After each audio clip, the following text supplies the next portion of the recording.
Também é importante conhecer quanto cada tecido ou estrutura atenua o som. A água praticamente não atenua o som, ele passa reto, direto, não produz nenhum eco de retorno. Já o osso tem a maior atenuação, atenua totalmente o som, ecoando tudo que na cortical dele bate, não deixando passar ultrassom através dele. Com isso, se chega ao conceito de ecogenicidade. Em geral, a estrutura que queremos descrever se compara com as estruturas em que ela está inserida. Assim, na figura mais à esquerda, temos uma esfera que emite mais ecos do que os tecidos ao seu redor, ou seja, é hiperecogênica. A segunda imagem emite menos ecos do que os tecidos ao redor, portanto, hipoecogênica. A terceira quase não se percebe a diferença entre os tecidos ao redor, sendo então isoecogênica. E a última não emite eco algum, é dita então anecoica.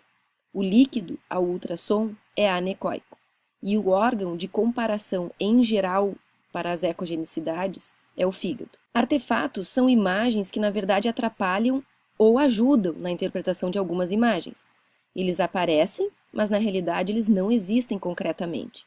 Os principais artefatos ao ultrassom são sombra acústica, imagem em espelho, reforço posterior, reverberação, caudas de cometa e artefato de bordos ou limites, que é o edge artifact. Sombra. Lembram que eu falei que o osso não se deixa ser ultrapassado pelo ultrassom? Ou, melhor, o ultrassom não passa pelo osso?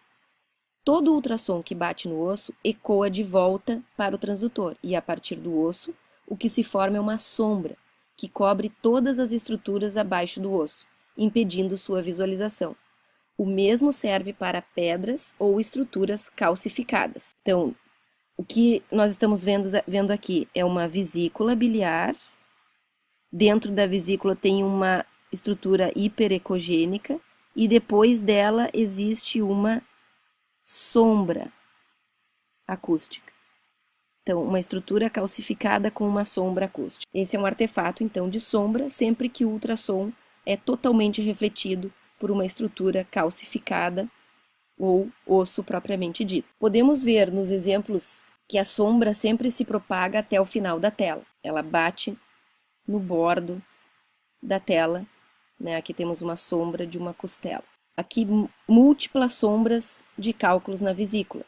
Observe que a superfície do cálculo na vesícula é hiperecogênica. Nenhum som passa por ela, e a partir dali parte a sombra acústica. Então, cálculo, e a partir dali a sombra que vai até o final da tela. A sombra das costelas num plano longitudinal do tórax. Então, aqui estão representadas no plano tórax, longitudinal ao tórax, costela no plano transversal da costela, e a partir de cada costela, a sombra acústica.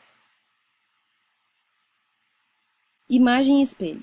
Sempre que o ultrassom encontra uma superfície hiperecogênica curva, como o diafragma, por exemplo, ele não consegue interpretar a curva, e ele lê como se a distância maior para o eco retornar estivesse além do diafragma, e cria uma imagem em espelho de estruturas como o fígado, o baço e o próprio coração, para além daquela estrutura hiperrefringente. Então, tentando exemplificar com desenho, o ultrassom vem embaixo no diafragma e encontra esse ângulo.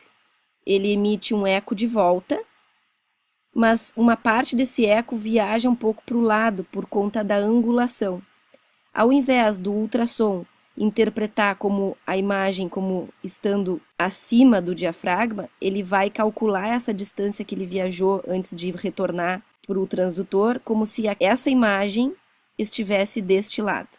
Então, ele vai construir uma outra imagem de fígado em ecogenicidade muito semelhante, que na verdade não existe. A imagem em espelho é um achado normal. Não significa que a pessoa tenha 2 fígados, ou 2 baços, ou 2 corações. Nessa imagem, você vê um fígado com nódulos hiperecogênicos que aparecem do outro lado do diafragma. Essa imagem não existe concretamente. Esse nódulo aqui embaixo. Esse existe, está no fígado. Esse é uma imagem em espelho. À esquerda da tela, vemos a imagem em espelho do fígado. E na imagem da direita, vemos tudo preto acima do diafragma. Diafragma, fígado, e aqui está tudo preto. Preto a ultrassom é líquido, lembram que eu falei?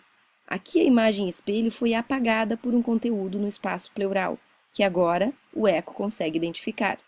Há um derrame pleural nessa condição. Assim, aparecer imagem espelho é normal. Nem sempre conseguimos ver, mas quando aparece, significa que o tórax, ou a região acima do diafragma, está normal. Esta é a imagem de uma bexiga no plano transversal. Ela está bem no topo da tela, então a gente poderia melhorar um pouco a profundidade. Logo abaixo dela há uma área mais brilhosa, mais ecogênica do que nos lados. Essa área mais brilhosa se chama reforço posterior. Essa área mais brilhosa se chama reforço posterior. Está posterior à bexiga. Então, lembra que eu falei que aqui é mais anterior ou superficial e aqui é mais profundo ou inferior? Pode ser, então, posterior à bexiga. E ocorre sempre que uma estrutura cheia de líquido é vista ao ultrassom. Pois lembre, o som passa reto pelo líquido, não se atenua, como acontece nos lados da bexiga. Aqui o som vem passando dos lados da bexiga e vem se atenuando. Quando ele passa pela bexiga, que ele bate aqui e passa, ele passa reto aqui para baixo. Então, esse passar reto chega mais intenso e causa esse brilho maior posteriormente à bexiga. Esse é o reforço posterior. São ecos mais intensos do que nos lados. Aqui também se percebe, então, claramente o reforço posterior. Outro artefato importante é o de reverberação. Nesse caso, temos a pele e a linha pleural entre duas costelas. O ultrassom passa a pele e vai atravessando os tecidos até ser bem atenuado pela pleura, que vai emitir um eco. Esse eco volta, o ultrassom vem, bate na pele, segue, bate na pleura, que é essa linha entre as duas costelas. Quando ele bate na pleura, ele emite um eco de volta, que vai lá para o transdutor. Só que ele também bate na pele de volta, e aí a pele ecoa de volta nesse sentido. E ele vai ficar, então, batendo na pleura e batendo na pele, reverberando, infinitamente.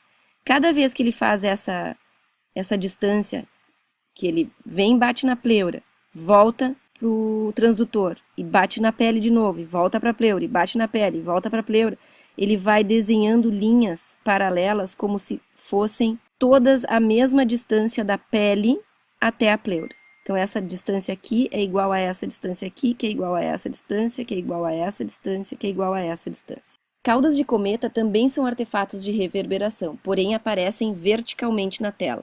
Aqui podemos ver o princípio é o mesmo, só que elas partem verticalmente da tela ao invés de serem horizontais.